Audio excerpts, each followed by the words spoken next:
Kita sudah sampai pada surah Al-Jin, surat yang bicara tentang para jin, makhluk halus, dan kita sudah sampai pada ayat yang ke-8. A'udzu billahi minasy syaithanir rajim.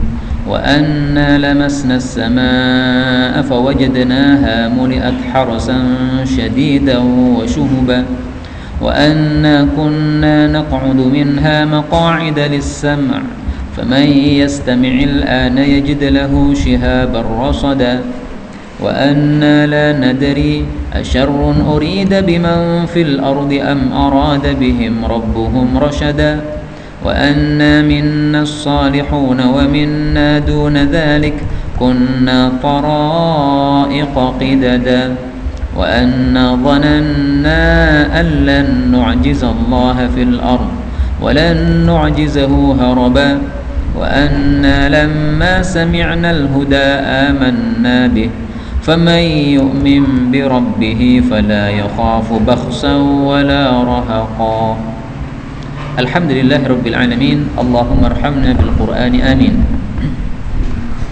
Ayat ke-8, Allah Subhanahu wa taala melanjutkan perkataan kaum jin antara mereka dengan kepada sesama mereka. Sebagian mereka mengatakan wa anna, dan bahwasanya kami lamasna, kami telah menyentuh, maksudnya naik, as-samaa, ke langit. Fawajadnaha, lalu kami mendapati langit itu, berarti sama itu adalah muannats ya, karena ha ini muannats. Fawajadnaha, maka kami mendapati langit itu muliat, telah dipenuhi, harasan, dengan penjagaan, ini masdarnya, harasan syadidan, dengan penjagaan yang dahsyat, wa syuhuba, dan syihab-syihab atau obor-obor. Wa anna, dan bahwasanya kami, kunna adalah kami dulu yaitu sebelum Nabi Muhammad SAW diutus, naq'udu, kami duduk, minha, pada langit, maqa'ida, pada tempat-tempat duduk. Untuk apa duduk di langit?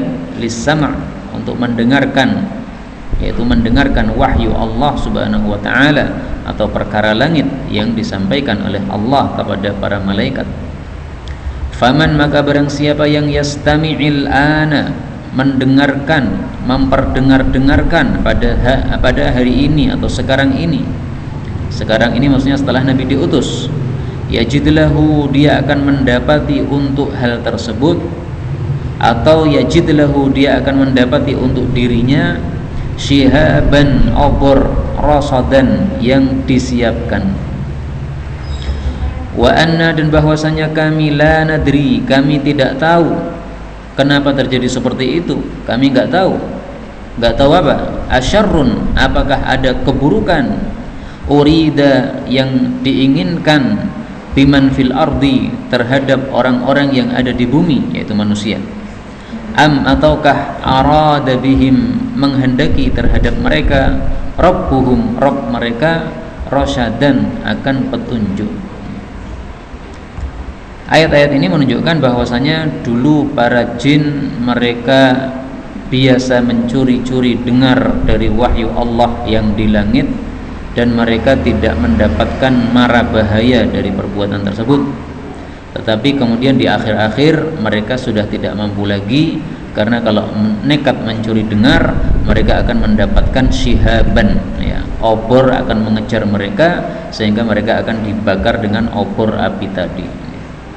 Nah, maka para jin mengatakan, kejadian itu kami itu enggak tahu apakah itu pertanda bahwa Allah menghendaki keburukan, atau sebaliknya itu pertanda justru Allah menghendaki kebaikan. Ini makna global dari 3 ayat ini. Dan makna ini sudah pernah kita bacakan dulu di dalam hadis yang diriwayatkan oleh Al-Imam Al-Bukhari.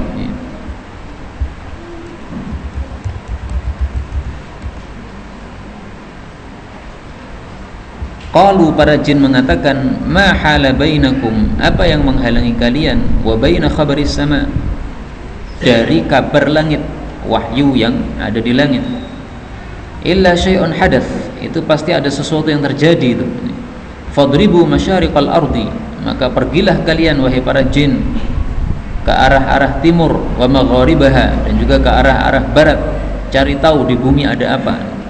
Fangduru ma hadzal ladzi hala bainakum wa baina khabaris sama. Perhatikan sebenarnya ada apa yang menghalangi kalian dari kabar langit, kok sekarang enggak bisa mencuri dengar dari langit. Fangsarafa ulaika alladzina tawajjahu nahwa Tihamah. Maka jin-jin yang pergi ke arah Tihamah, Makkah termasuk di Tihamah, mereka pun ilan Nabi sallallahu alaihi wasallam, mereka pergi kepada Nabi Muhammad sallallahu alaihi wasallam, wa huwa binakhlah, beliau di tempat namanya Nakhlah, amidina ila suqi Ikad, yang beliau menuju ke pasar namanya pasar Ikad, wa huwa yusalli bi ashabihi salatal fajr. Waktu itu beliau melakukan salat subuh mengimami para sahabat.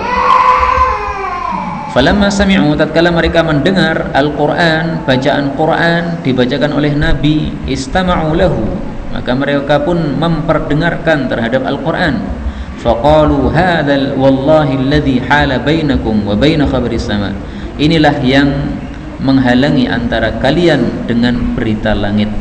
Fahunalika hina raja'u ila qaumihim, maka mereka pun kembali kepada kaum mereka, yaitu para jin, kemudian menyampaikan ayat-ayat ini yang disebutkan oleh Allah Subhanahu wa taala pada surat Al-Jin. Ini secara ringkas karena kita sudah baca hadis ini pada pertemuan yang lalu. Kemudian kita ambil beberapa faedah dari hadis ini. Faedah yang pertama dari ayat ini, Allah Subhanahu wa taala mengatakan lamasnas sama, kami para jin menyentuh langit. Ini berarti menunjukkan bahwasanya jin itu lebih hebat daripada manusia. Manusia sampai sekarang belum bisa menyentuh langit. Tapi para jin sudah bisa menyentuh langit. Allah menyampaikannya dalam Al-Qur'an, lamasnas sama.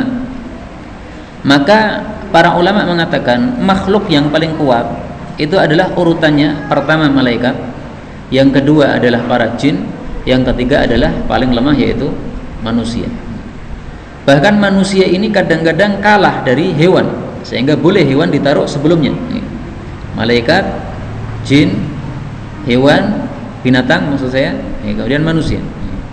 Tapi kalau kita lihat yang berakal, ya tiga ini tadi, malaikat, jin, manusia.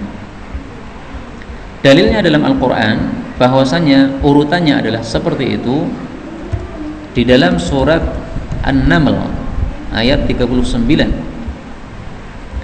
Nabi Sulaiman mengatakan, qala ya ayyuhal mala, wahai para pembesar, ayyukum ya'tini bi'arsyiha qabla ayyatuni muslimin, siapa yang bisa mendatangkan singgasana Balqis sebelum mereka datang kepada kita, kepada kami, kepada saya dalam keadaan menyerah. Ini surat An-Naml ayat 38. Qala ifritum minal jin, maka jin ifrit mengatakan, ana atika bihi qabla an taquma min maqamik, saya mampu datangkan singgasana sebelum Anda bangkit dari majlismu. Biasanya bangkit setelah 1 jam misalnya, nah sebelum 1 jam saya bisa. Wa inni alaihi laqawiyyun amin, sungguh saya ini kuat dan terpercaya, jadi jangan ragu kalau saya mampu mendatangkan itu. Qala alladzi indahu ilmun minal kitab, ada seorang manusia muridnya Nabi Sulaiman yang memiliki sedikit ilmu dari Alkitab, ya. Ilmun ini ada tanwin, itu menunjukkan litaqlil, ya, menunjukkan dia ilmunya sedikit dari Alkitab, tetapi karena ilmunya bermanfaat, maka dia mengatakan, ana atika bihi qabla an yartadda ilaika tarfuk, saya mampu datangkan singgasana Balqis sebelum engkau matamu kembali kepadamu, artinya sebelum selesai berkedip. Berkedip, begitu membuka langsung sudah ada singgasana di depan.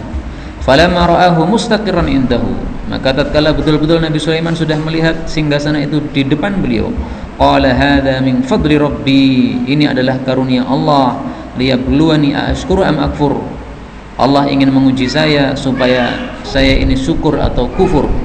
Wa man syakara fa innama yashkuru li nafsihi, siapa syukur terhadap dirinya sendiri. Wa man kafara fa inna rabbi ghaniyyun karim, siapa yang kufur maka Allah itu maha kaya, maha mulia. Nah, para ulama mengatakan ini berarti malaikat paling kuat, karena orang yang punya ilmu ini tadi, dia membaca satu wirid, dengan wirid ini Allah kirimkan malaikat. Allah kirimkan malaikat membantu orang ini. Maka ini menunjukkan bahwa yang paling kuat adalah para malaikat. Baru kemudian para jin, baru kemudian manusia lemah. Maka di sini manusia hanya bisa minta tolong kepada Allah Subhanahu wa taala. Allah kemudian kirimkan malaikat untuk memindah singgasana tadi. Adapun dalil bahwasanya manusia itu adalah memang lemah, kalam Allah di dalam surat An-Nisa ayat 28. Wa khuliqal insanu dha'ifa, dan telah diciptakan manusia itu dalam keadaan lemah. Maka manusia memang makhluk paling lemah di antara tiga tadi, ya, malaikat, jin dan manusia. Dan ini juga dalil, ya, lamasnas sama, bahwasanya jin itu lebih kuat daripada manusia. Faedah berikutnya, dalam ayat ini disebutkan harasan syadidan wa syuhuba. Para jin mendapati di langit itu ada harasan syadidan, penjagaan yang dahsyat, wa syuhuban, dan obor-obor. Yang dimaksud penjagaan yang dahsyat itu adalah penjagaan dari para malaikat. Malaikat disuruh oleh Allah untuk menjaga langit supaya jangan sampai ada jin-jin yang kemudian mencuri dengar wahyu yang disampaikan oleh Allah kepada para malaikat yang ada di langit. Adapun syuhuban atau obor, ini maksudnya adalah bintang-bintang yang dijadikan oleh Allah Subhanahu wa taala untuk melempar para jin yang nekat mencuri dengar ke langit. Dalilnya pada surat yang lain, yaitu surat Al-Mulk ayat 5. Allah mengatakan walaqad zayyana as-samaa'a ad-dunya bimasabih. Sungguh-sungguh kami sudah hiasi langit dunia dengan bintang-bintang. Masabih, lampu-lampu, maksudnya bintang. Wa ja'alnaha, dan kami jadikan bintang itu rujuman, sebagai alat rajam atau alat untuk melempar, lisyayatin, bagi para setan. Wa a'tadna lahum adzabas sa'ir, dan kami sudah siapkan bagi mereka siksaan yang membakar atau yang dinyalakan. Nah, maka syuhuban ini adalah obor, yaitu bintang untuk membakar para jin yang nekat mencuri dengar wahyu dari langit. Dan dari sini kita ambil dua faedah. Faedah yang pertama, bahwasanya Syihab itu tidak cocok untuk nama. Karena kalau kita kasih nama anak kita Syihab, artinya obor, nanti bikin membakar, nanti membakar rumah kita nanti. Nah, maka jangan ngasih nama anak kita dengan nama apa? Syihab. Kalau Syihabuddin nggak apa-apa, obor agama, pelita agama, nah, itu bukan untuk kebakaran itu. Maka Ustadz Syihabuddin nggak masalah. Tapi kalau Syihab saja, nah itu nggak bagus. Dalam satu hadis disebutkan, inna syihaban, sesungguhnya Syihab, ismu syaitan, itu nama setan. Nah, kalau kita kasih nama anak kita Syihab, berarti kita kasih nama setan. Okay? Tapi memang hadis ini derajatnya riwayat Baihaqi dalam Syu'abul Iman, derajatnya adalah dhaif. Tetapi ketika ada hadis seperti ini, ya, maka sebaiknya kita menghindari ihtiyat. Kemudian faedah yang kedua, ayat ini menunjukkan bahwasanya ketika setan itu dibakar dengan syihab, dengan obor, ini menunjukkan bahwasanya makhluk meskipun terbuat dari api, tetapi kalau dibakar dengan api dia akan kesakitan juga. Sama dengan manusia. Manusia tercipta dari apa? Tanah. Dilempar dengan tanah, sakit juga. Nah, maka jangan heran ketika Allah mengancam bahwasanya jin-jin yang kafir atau setan-setan itu nanti akan dibakar di neraka.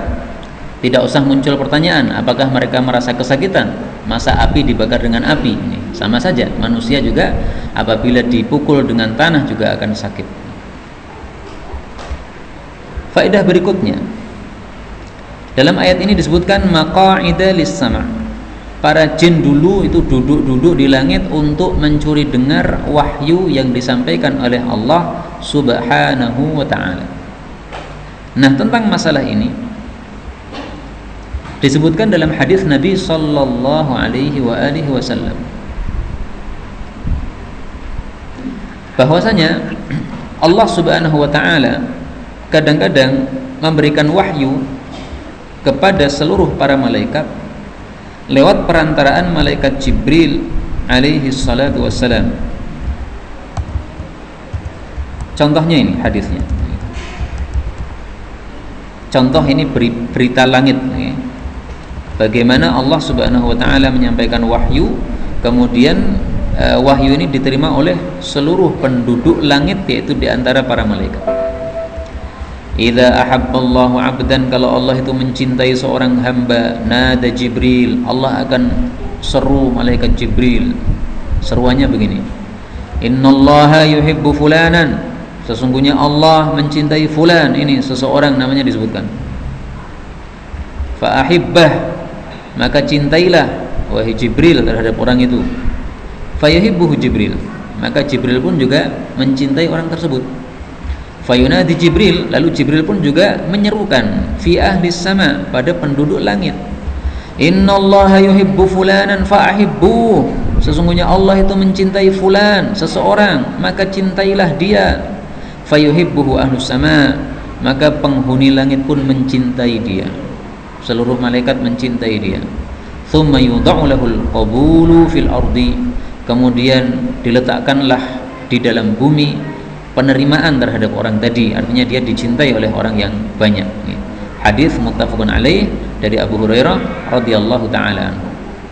Nah, ini contoh bagaimana berita langit yang disampaikan oleh Allah kepada malaikat Jibril, kemudian malaikat Jibril menyampaikan kepada para malaikat yang lain. Nah, berita-berita seperti ini dulu sering dicuri dengar oleh para jin. Mereka naik ke langit, kemudian curi dengar ada suara malaikat Jibril begini, mereka dengar. Nah, tapi setelah itu ketika mereka naik ke langit, ternyata sudah banyak obor-obor yang membakar mereka, sehingga tidak bisa lagi mencuri dengar sebagaimana biasanya. Faedah berikutnya, dalam ayat ini disebutkan syihaban rasada, siapa yang nekat mencuri dengar, maka dia akan mendapati obor yang sudah disiapkan.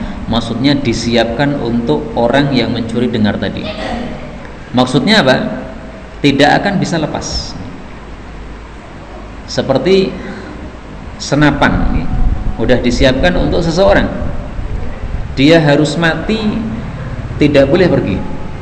Dia lari kemanapun, orang-orang yang sudah disiapkan untuk menembak dia pasti akan memburu kemana saja dia pergi. Dia lari ke selatan, akan diburu ke selatan. Lari ke utara, akan diburu ke utara. Timur, ke barat, semuanya. Nah, maka kata-kata rosodan ini maksudnya adalah bahwasanya api atau obor yang sudah disiapkan itu tidak mungkin lepas dari orang yang dituju oleh obor tersebut. Ini sudah diberi jatah oleh Allah, ini obor untuk kamu yang nekat mencuri dengar. Maka nanti pada kalimat-kalimat berikutnya, jin itu mengatakan bahwasanya memang kami lemah, tidak mampu lari dari Allah Subhanahu wa taala. Pada ayat 12 ya, walan nu'jizahu haraba, kami tidak akan bisa lari dari Allah Subhanahu wa taala, enggak mungkin. Udah disiapkan obor, udah kena pasti kebakar dan tidak bisa lari. Faedah berikutnya, dalam ayat 10 disebutkan bahwasanya wa anna la nadri asyarrun urida biman fil ardi. Kejadian dibakarnya orang-orang yang mencuri dengar di antara jin dengan obor tadi itu menyebabkan mereka tidak tahu, okay? Ini adalah tanda baik atau tanda buruk. Asyarrun, apakah ada keburukan yang dikehendaki oleh Allah untuk ahli bumi? Contoh keburukan apa? Misalnya kehancuran alam, misalnya kiamat. Okay? Apakah adanya obor-obor ini menunjukkan ini tanda menjelang kiamat? Kami nggak tahu. Nah, maka di sini fadilah jin muncul di sini, Pak. Jin itu tidak sok tahu. Jin itu kalau tidak tahu yang mengatakan la nadri, ya, la nadri, tidak tahu. Ini fadilah ini seperti ini. Dan ini perlu kita tiru kalau begini. Kalau kita ditanya sesuatu tidak tahu, bilang saja apa? Tidak tahu, la adri. Karena kalau kita tidak tahu mengatakan tahu, maka ini berarti lebih jelek daripada jin. Banyak ayat-ayat, hadis-hadis yang menunjukkan bahwasanya kalau kita tidak tahu, hendaklah kita ngomong tidak tahu. Minimal 2 riwayat ini saya sampaikan. Ibnu Mas'ud mengatakan, inna minal ilmi, sesungguhnya termasuk dari ilmu adalah apabila seseorang ditanya tentang sesuatu, ayyakula bahwasanya dia mengatakan lima la ya'lam terhadap perkara-perkara yang dia tidak tahu, la a'lam, saya enggak tahu. Fa innallaha qala li nabiyhi sallallahu alaihi wasallam, karena Allah sudah katakan kepada nabinya, qul ma as'alukum alaihi min ajr wa ma ana minal mutakallifin, saya tidak termasuk orang-orang yang takalluf, memaksa diri. Nah, maka kalau tidak tahu mengatakan tahu, ini termasuk apa? Mutakallif, termasuk memaksa diri. Demikian juga para ulama mengatakan la adri nisful ilmi. Ini perkataan Sya'bi. Sya'bi ini salah satu ulama generasi tabi'in atau setelahnya. Sya'bi mengatakan la adri, perkataan la adri atau saya tidak tahu bagi perkara-perkara yang memang kita tidak tahu, itu adalah nisful ilmi, separuh ilmu ya. Artinya orang yang mengatakan la adri menunjukkan dia adalah orang yang berilmu. Ini hadis diriwayatkan oleh Imam Darimi di dalam kitab Sunannya. Nah, maka ini faedah yang pertama dalam ayat 10 ya, kata-kata la nadri, kami tidak tahu, ini adalah satu kelebihan jin. Mereka mengatakan tidak tahu terhadap perkara yang mereka tidak tahu. Faedah kedua, dalam ayat ini para jin mengatakan asyarrun urida, apakah ada keburukan yang dikehendaki untuk orang-orang bumi, am arada bihim rabbuhum rasyada, ataukah Allah menghendaki kebaikan atau petunjuk untuk mereka. Nah, di sini fadilah jin yang kedua. Mereka tidak mau menisbatkan keburukan kepada Allah Subhanahu wa taala. Mereka hanya mengatakan asyarrun urida, apakah ada keburukan yang dikehendaki untuk orang-orang bumi. Mereka tidak mengatakan apakah ada keburukan yang dikehendaki Allah, tidak mengatakan Allah. Maka ini termasuk adab. Keburukan-keburukan jangan dinisbatkan kepada Allah Subhanahu wa taala. Yang menciptakan tsunami siapa? Allah. Yang menciptakan banjir? Allah. Yang menciptakan siksa? Allah. Tapi kalau berdoa jangan wahai zat yang pencipta tsunami, enggak begitu ya. Tetapi kita sebutkan yang baik-baik, dinisbatkan kepada Allah Subhanahu wa taala yang baik-baik. Jangan menyebut Allah dengan keburukan-keburukan yang diciptakan oleh Allah Subhanahu wa taala. Dalam hadis riwayat Imam Muslim, kita diajari oleh Nabi sallallahu alaihi wasallam untuk mengucapkan kalimat ini. Wal khairu kulluhu fi yadaik, kebaikan itu semuanya di tanganmu ya Allah.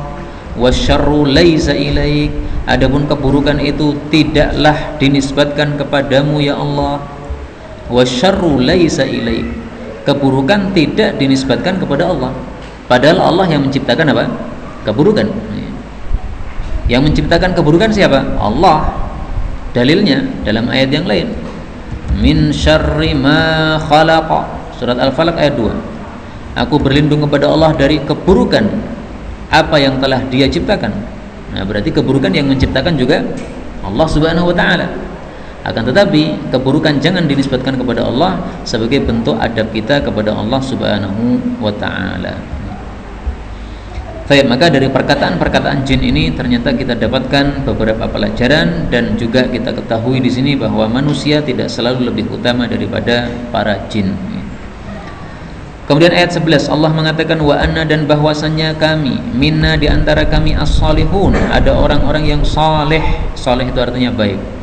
Wa minna, dan di antara kami para jin duna dzalik, ada yang selain itu. Selain saleh berarti taleh. Kebalikan dari saleh itu gini, taleh. Kalau saleh pakai shad, ini artinya orang yang baik. Tapi kalau taleh pakai ta, ini artinya orang yang jelek. Kebalikan dari saleh.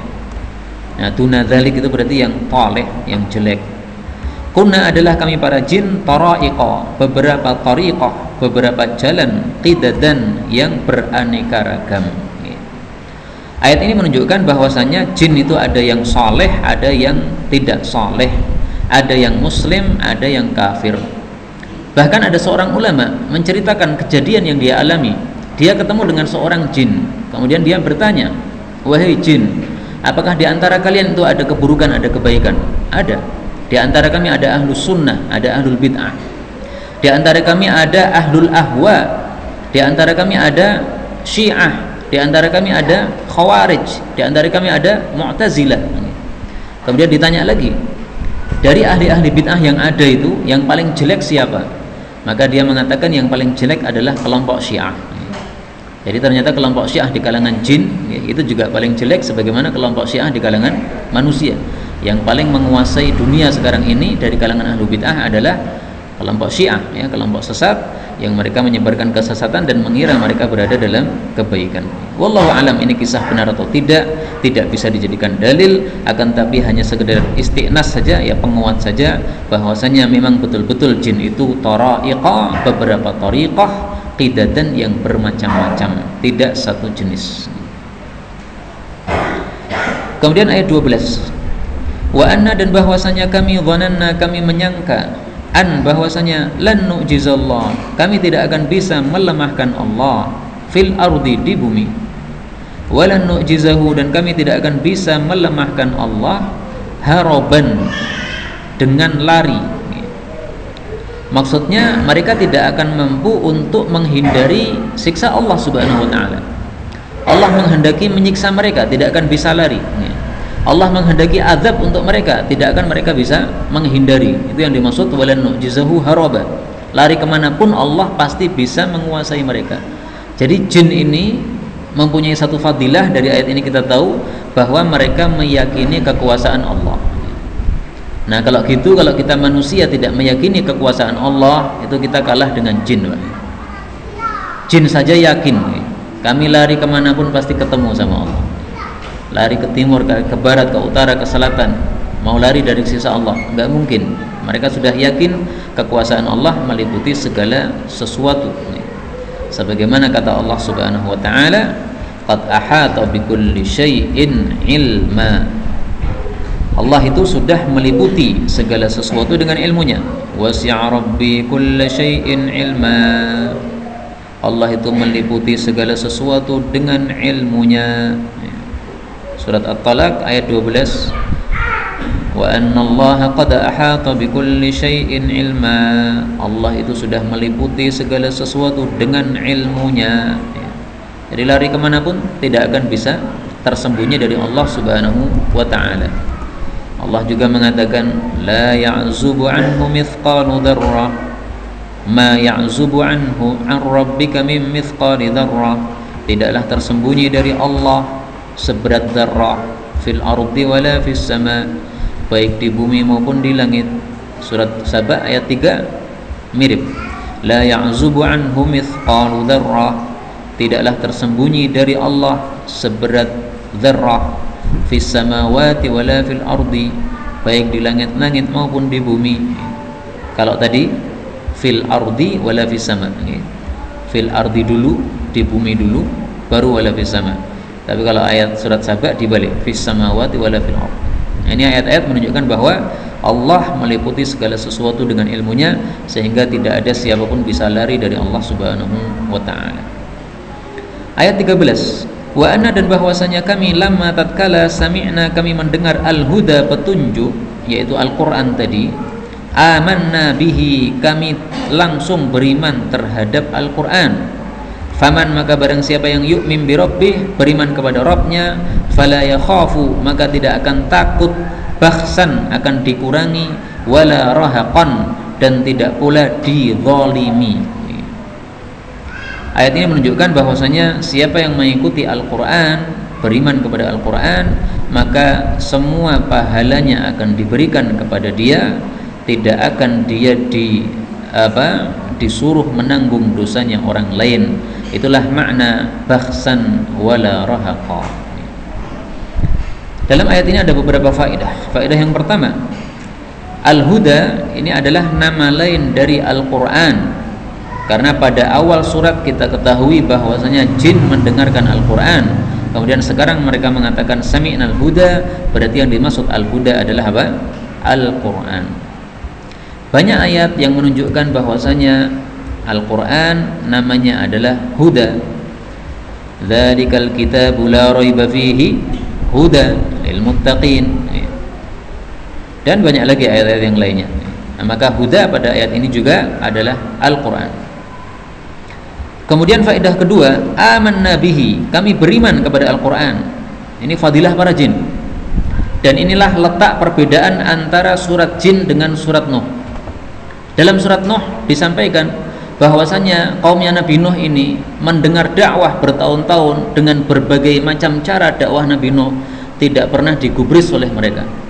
Tapi jin ini begitu sekali mendengar Al-Quran langsung beriman kepada Allah Subhanahu wa ta'ala. Nah, maka maksudnya kita disuruh milih. Apakah kita pilih seperti kaumnya Nabi Nuh, disampaikan Quran tidak mau pakai, sampaikan hadis tidak mau pakai, malah pilih perkataan orang, pilih ta'assub kepada madhab, ataukah kita pilih tunduk kepada Allah Subhanahu wa ta'ala? Kita punya madhab tertentu nih, madhabnya apalah, Syafi'ikah atau Hambalikah atau apalah. Begitu disampaikan Al-Quran atau disampaikan hadis sahih, nah kita diuji oleh Allah pada saat itu. Kalau kita mengambil hadis, berarti kita sudah sama dengan jin ini, yaitu mendengar petunjuk langsung diikuti, mendapatkan pahala dari Allah Subhanahu wa ta'ala. Tapi kalau kita ta'assub, lebih mementingkan pendapat, lebih mementingkan mazhab, membuang Quran, membuang hadis, nah, maka di sini kita mirip dengan kaumnya Nabi Nuh, berarti kita berhak untuk mendapatkan siksa sebagaimana mereka.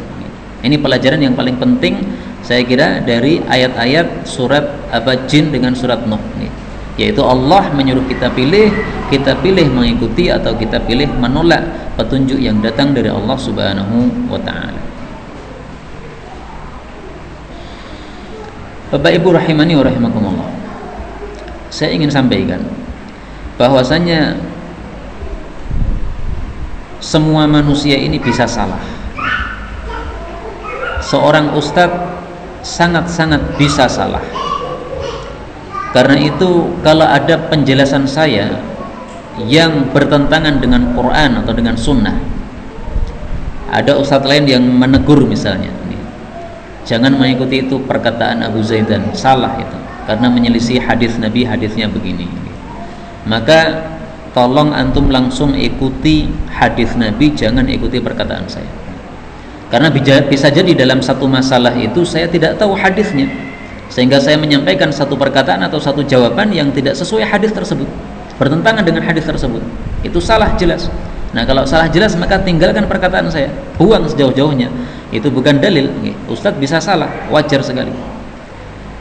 Saya kasih satu contoh kesalahan seorang ustadz yang terkenal. Kemudian kita baca hadis Nabi Sallallahu Alaihi Wasallam, ternyata perkataannya sangat bertentangan dengan hadis berikut ini. Rasul Sallallahu Alaihi Wasallam bersabda, man qala, siapapun yang mengucapkan subhanallah wa bihamdih, subhanakallahumma wa bihamdik, asyhadu an la ilaha illa anta, astaghfiruka wa atubu ilaik. Doa apa nih? Majelis ya. Nah, ini ada seorang ustadz mengatakan, ustadznya terkenal, nggak usah saya sebutkan namanya supaya nggak ghibah nih. Tapi kita ambil pelajaran di sini. Beliau mengatakan doa kafaratul majlis itu hanya dibaca untuk majlis-majlis yang jelek. Majlis yang baik nggak ada sunnahnya baca kafaratul majlis. Seperti majlis pengajian seperti ini, rampung ya sudah, selesai udah, alhamdulillah dah, titik. Atau Allahumma sholli ala Muhammad, nggak apa-apa. Tapi kalau kafaratul majlis nggak perlu. Kenapa? Kafaroh, penghapus, al majlis, dosa di majlis. Lah ini kan majlis kebaikan, nggak ada dosanya, berarti nggak dibaca apa? Kafaratul majlis. Ini pakai nalar. Pakai nalar tetapi bertentangan dengan hadis Nabi. Hadis Nabi mengatakan, fa in qalaha fi majlisi dzikr. Kalau seseorang mengucapkan kafaratul majlis pada majlis dzikir, oh jelas sekali ini. Kanat kattaba' yutba'u alaih. Itu seperti stempel yang distempelkan kepadanya. Jadi majlis kita itu seperti sesuatu yang kemudian kasih stempel. Surat kalau nggak ada stempelnya kan tidak dianggap nih. Surat kaleng dibuang nih. Kalau ada stempelnya diterima. Nah, demikian juga di sini majlis ada stempelnya, lebih sempurna. Wa man qalaha fi majlisi laghwin, siapa yang mengucapkannya pada majlis yang sia-sia, kanat kafaratan lahu, maka itu betul-betul mengkafarahi, menghapuskan dosa dia. Hadis riwayat Imam Nasai, disahihkan oleh Imam Hakim. Nah, di sini saya perlu tegaskan bahwa fatwa itu salah. nalarnya nalar kafaratul majlis, artinya penghapus dosa di majlis. Tapi nalarnya salah. Kenapa? Salah bertentangan dengan sunnah Nabi SAW. Nah, kita tinggalkan perkataan orang, jangan mengikuti perkataan orang yang menyelisih hadis Nabi SAW. Bukan berarti dia ustadz yang sesat, bukan. Okay? Bisa jadi hadis ini belum sampai ke telinga beliau sehingga beliau salah dalam berfatwa, ya wajar. Okay? Tapi yang lebih salah adalah kita, kalau kita sudah membaca hadis ini kemudian kita masih nekat mengikuti perkataan ustadz tadi, salah. Okay?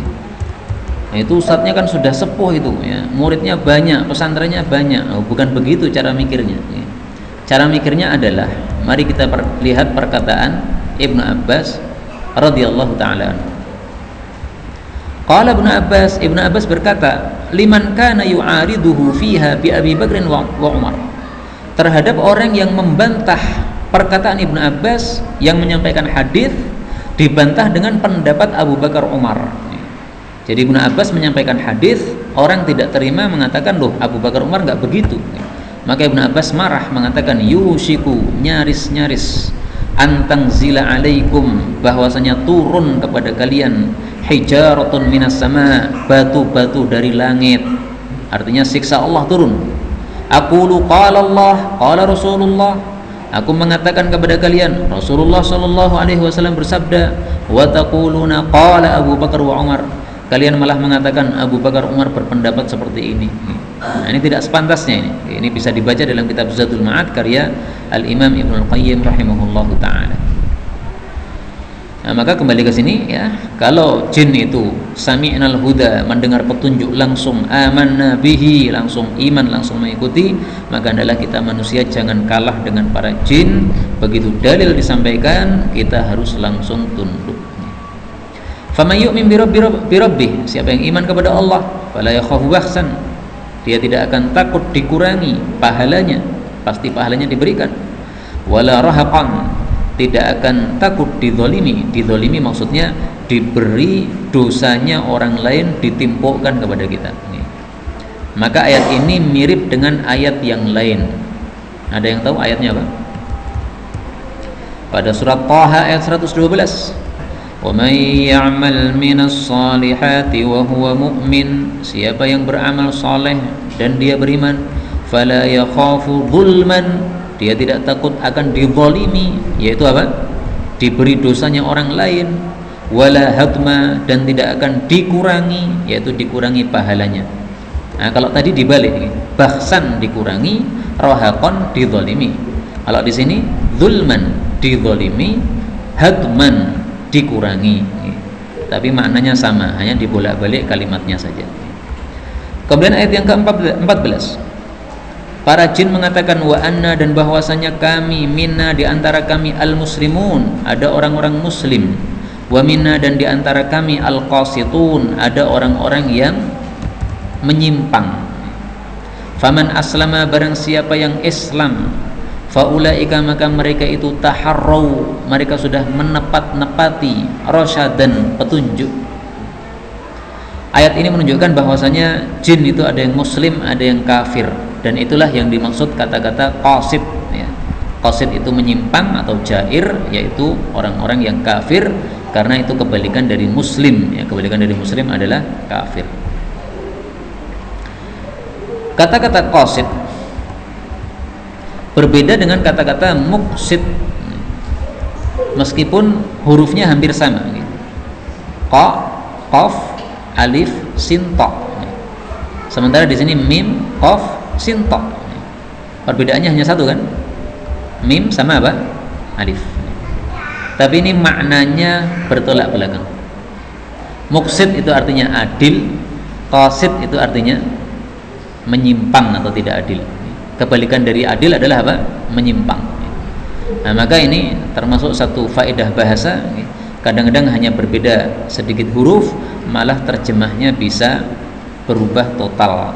Karena itu jangan salah di sini. Qasid itu bukan adil, tetapi apa? Menyimpang.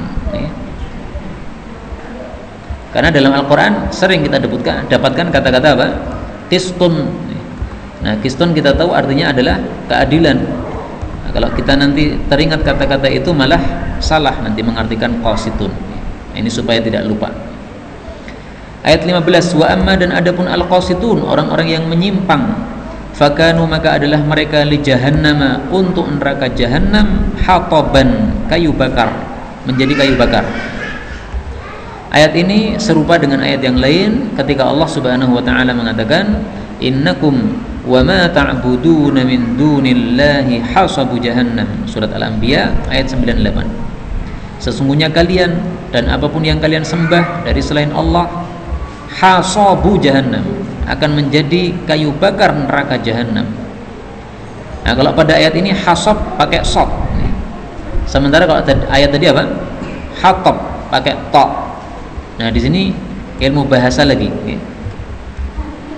Perbedaannya satu, sod dengan apa? Ta. Persamaannya dua, yaitu ha dengan ba. Kaidah mengatakan, kalau ada dua kata dalam bahasa Arab, persamaannya lebih banyak daripada perbedaannya, maka itu menunjukkan bahwasanya dua kata tadi pasti ada kemiripan makna. Nah, kaidah-kaidah seperti ini perlu kita kuasai supaya kita mudah menerjemahkan Al-Quran. Kita temukan di sini kata-kata hatab, kemudian kita temukan pada ayat yang lain hasab. Perbedaannya hanya shad sama ta, persamaannya ha sama ba. Nah, berarti maknanya sama. Hasab kayu bakar, berarti hatab juga kayu bakar. Contoh yang lain, safar artinya apa? Pergi jauh, safar. Kemudian fasar artinya apa? Menafsirkan. Ini perbedaan dengan kesamaannya lebih banyak apa? Kesamaan. Kesamaannya hurufnya semuanya sin, fa, ra. Sin, fa, ra. Sama kan? Perbedaannya urutannya saja. Nah, maka di sini ada kesamaan. Safaro itu safar, perjalanan jauh. Kenapa safar disebut safar? Karena safar itu menyingkap akhlak orang. Akhlak kita akan tersingkap ketika kita safar jauh. Karena safar jauh kita lelah, maka sifat asal kita akan muncul. Yang cepat marah, atau yang penyabar, atau yang suka ngomong baik, atau yang rajin, atau yang malesan, itu semuanya nanti akan tersingkap ketika safar. Adapun fassara, menafsirkan, tafsir itu memang artinya menyingkap. Ini ada ayat Al-Quran disingkap maknanya apa. Nah, maka dua kata ini ada kemiripan. Perempuan tidak pakai cadar atau perempuan tidak memakai jilbab, namanya apa? Sufur. Sufur itu adalah membuka jilbabnya, sufur. Nah, itu contoh kata-kata yang sama hurufnya, berarti maknanya adalah ada kemiripan atau kesamaan. Kita lanjutkan ayat 16. Wa allau istaqamu, dan bahwasanya kalau mereka itu istiqamah ala tariqati, di atas jalan tersebut, la asqainahum, sungguh kami akan memberikan minum kepada mereka ma'an, air, ghadaqan, yang banyak. Maksudnya kalau para jin itu istiqamah di atas jalan, maka pasti Allah akan melimpahkan rizki yang melimpah ruah kepada mereka. Nah, berarti at-tariqah ini jalan kebaikan atau jalan keburukan ya, Pak? Kalau para jin itu istiqamah di atas jalan, Allah akan limpahkan rizki yang banyak. Berarti jalan ini jalan kebaikan atau keburukan? Kebaikan, okay? Tetapi sebagian ahli tafsir mengatakan ini maksudnya adalah jalan keburukan. Wa allau istaqamu 'alit tariqah, kalau mereka itu terus menerusan di atas jalur kesesatan. Karena kan sebelumnya mereka bicara tentang apa? Al-qasitun, orang-orang yang menyimpang. Nah, maka wa allau istaqamu, kalau orang-orang menyimpang itu istiqamah terus-terusan ala tariqah pada jalur kesesatan itu, maka Allah akan berikan kepada mereka air yang melimpah alias rezeki yang banyak dalam rangka untuk istidraj. Sebagian ahli tafsir begitu, dan itu dikuatkan oleh ayat yang lain. sanastadrijuhum min haitsu la ya'lamun fadharni wa man yukadzibu bihadzal hadits. Biarkanlah saya dan orang yang mendustakan Al-Quran ini, biarkan hidupnya nyaman, biarkan, udah nanti Allah yang mengurusi mereka, biarkan kaya, biarkan. Sanastadrijuhum, kami akan istidraj mereka min haitsu la ya'lamun, dari arah yang mereka tidak tahu. Tetapi lebih baik at-thariqah di sini diartikan jalan kebaikan, sehingga maknanya adalah wa allau istaqamu ala thariqah, kalau para jin yang menyimpang tadi istiqamah di atas jalan yang baik, di atas jalan Islam, la asqainahum ma'an ghadaqa, sungguh kami akan berikan mereka air yang banyak alias rizki yang melimpah, rizki yang berkah. Lebih baik kita tafsirkan seperti itu. Kenapa? Karena kalau kita tafsirkan seperti itu banyak ayat yang semakna dengannya. Nih, contohnya, walau anna ahlal qura amanu wattaqau, surat napa niku? Al-A'raf ayat 96. Walau anna ahlal qura amanu wattaqau, kalaulah penduduk desa itu iman dan takwa, la fatahna alaihim barakatim minas sama'i wal ard, kami akan buka untuk mereka berkah-berkah langit dan bumi. Walakin kadzabu fa akhadnahum bima kanu yaksibun. Ada lagi, walau anna ahlal kitabi amanu wattaqau lakaffarna anhum sayyi'atihim wala adkhalnahum jannatin na'im. Walau anna ahlal kitab, kalaulah ahli kitab, kalau tadi ahlul qura amanu wattaqau, iman takwa, lakaffarna anhum sayyi'atihim, akan kami hapuskan dosa mereka, wala adkhalnahum jannatin na'im, kami akan masukkan mereka dalam jannah-jannah yang penuh dengan kenikmatan. Nah, maka ini contoh-contoh ayat-ayat yang semakna dengan ayat ini. Maka la asqainahum ma'an ghadaqa, ini berarti bicara tentang orang-orang yang baik, diberi nikmat oleh Allah Subhanahu wa ta'ala. Tapi kalau ada yang menafsirkan seperti tadi, ya thariqah ini adalah jalur kesesatan, silahkan, gak ada masalah. Sebagian ulama memang mengartikan seperti itu, dan itu juga tafsiran yang pertama tadi dikuatkan dengan kalimat yang kedua, linaftinahum fi, supaya kami menguji mereka di dalamnya. Jadi istidraj itu kan termasuk ujian. Nah, maka cocok kalau di sini diartikan thariqah itu jalur kesesatan, bagi yang mengartikan jalur kesesatan.